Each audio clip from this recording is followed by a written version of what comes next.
ada 85% kader-kader PKI. Itu fakta dan nyata dibuktikan. Sekarang ini sedang heboh RUU HIP. RUU HIP yang sedang digondok, sedang diperjuangkan oleh orang-orang PDIP yang dalam RUU itu memperjuangkan hak-hak PKI, berideologi PKI, bahkan diketuai panjanya oleh anak PKI sendiri, yaitu Rike, yang menyatakan jadi PKI itu oke. Sekarang ini bahkan rakyat merasakan fakta dan nyata dimanfaatkan isu COVID-19 untuk menutup pesantren, menutup masjid, menutup tempat-tempat ibadah, khususnya umat Islam. Dengan tidak menutup tempat ibadah yang lain, ada apa? Dengan tidak menutup, bahkan dibuka oleh Jokowi sendiri, mal tempat-tempat belanja orang-orang kaya dibuka. Kabar Harian mengabarkan.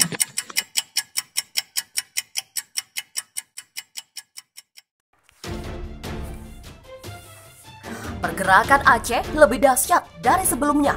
Aceh gebrak DPR demi RUU HIP. Puluhan mahasiswa yang tergabung dalam Gerakan Rakyat Mahasiswa Menuntut Keadilan atau GRMMK berdemonstrasi di depan gedung Dewan Perwakilan Rakyat Kabupaten DPRK Aceh Barat Aceh pada Senin 20 Juli siang. Mereka menyuarakan penolakan rancangan Undang-Undang Haluan Ideologi Pancasila atau RUU HIP, RUU Omnibus Law, dan meminta transparansi anggaran dana COVID-19. Koordinator aksi, Adil Kurniawan, mengatakan ketika poin yang dituntut oleh gabungan beberapa organisasi ini adalah hak rakyat Indonesia yang harus diperjuangkan. Dia menilai RUU Omnibus Law tidak mencerminkan keadilan bagi masyarakat Indonesia dan menindas hak-hak kerja. Pihaknya tidak ingin kata tunda, tetapi pihaknya menolak RUU Omnibus Law karena itu menindas hak-hak kerja.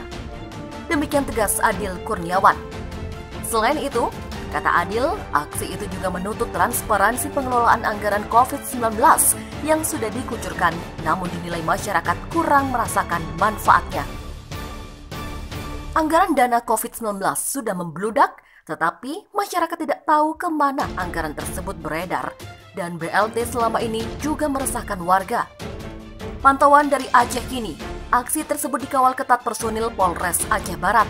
Berdiri di atas mobil terbuka, mereka berorasi secara bergantian. Sebagian berbaris di depan gedung sambil menenteng poster dan baliho bertuliskan penolakan terhadap 3 poin tersebut. Meski tidak menjaga jarak, mereka terlihat memakai masker. Setelah berorasi, mereka meminta semua anggota DPRK Aceh Barat untuk keluar dari gedung untuk menandatangani petisi persetujuan.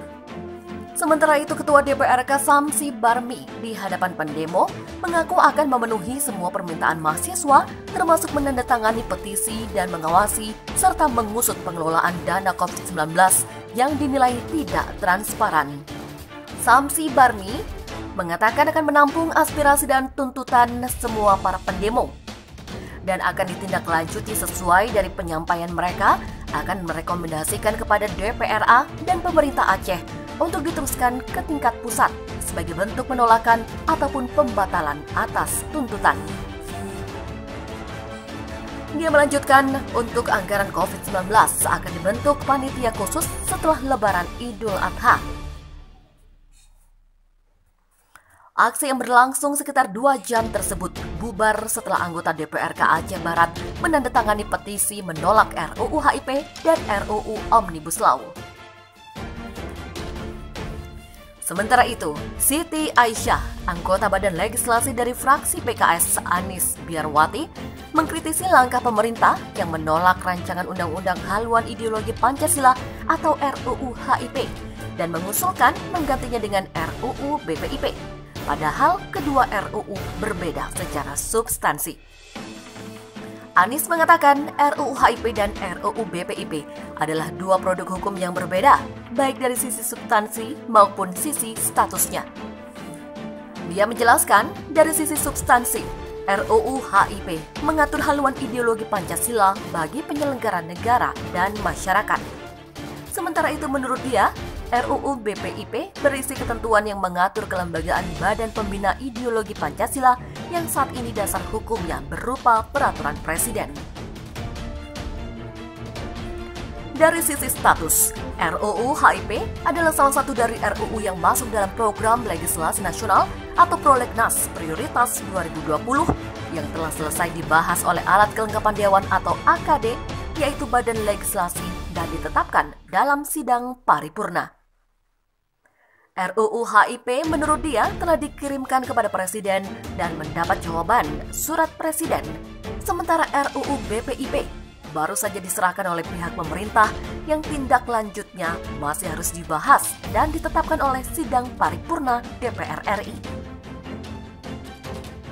Selain itu, Anies menilai RUU HIP inisiatornya adalah DPR, sementara RUU BPIP inisiatornya adalah pemerintah, sehingga pemerintah dan DPR tidak bisa menukar kedua RUU tersebut begitu saja. Dia menjelaskan mekanisme pengusulan RUU baik dari pemerintah maupun dari DPR. Jika pemerintah berinisiatif mengajukan RUU BPIP ke DPR, maka prosesnya harus sesuai dengan Undang-Undang Nomor 12 Tahun 2012, yakni tentang pembentukan peraturan perundang-undangan. Tidak bisa langsung mengusulkan draft RUU baru sebagai pengganti RUU inisiatif DPR. DPR dan pemerintah harus menghormati ketentuan pembentukan peraturan perundang-undangan yang ada. Anies menegaskan bahwa PKS akan terus mengawal RUU HIP sampai benar-benar dibatalkan dan dihapus dari Prolegnas 2020, sehingga partainya mendesak pimpinan DPR untuk mengagendakan rapat pencabutan RUU HIP pada sidang terdekat. Dia menilai penolakan masyarakat terhadap RUU HIP yang sudah sangat meluas, baik dari kalangan Islam, nasionalis, purnawirawan, agamawan, maupun tokoh daerah, menjadi dasar pertimbangan PKS untuk menolak pembahasan lanjutan RUU tersebut. Sebelumnya DPR RI merevisi Prolegnas Prioritas 2020 yang sebelumnya berjumlah 50 RUU menjadi 37 RUU dengan target penyelesaiannya pada Oktober 2020. Dalam revisi tersebut, RUU HIP tetap masuk dalam Prolegnas Prioritas 2020. Pemerintah memastikan menolak pembahasan RUU haluan ideologi Pancasila atau HIP yang diusulkan oleh DPR.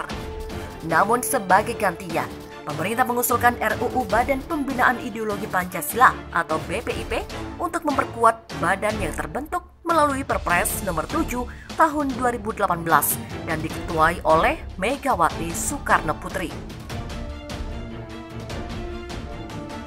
Menanggapi hal ini, anggota Badan Legislasi dari fraksi PKS Anies Biarwati mengatakan RUU HIP dan RUU BPIP adalah dua produk hukum yang berbeda, baik dari sisi substansi maupun dari sisi statusnya.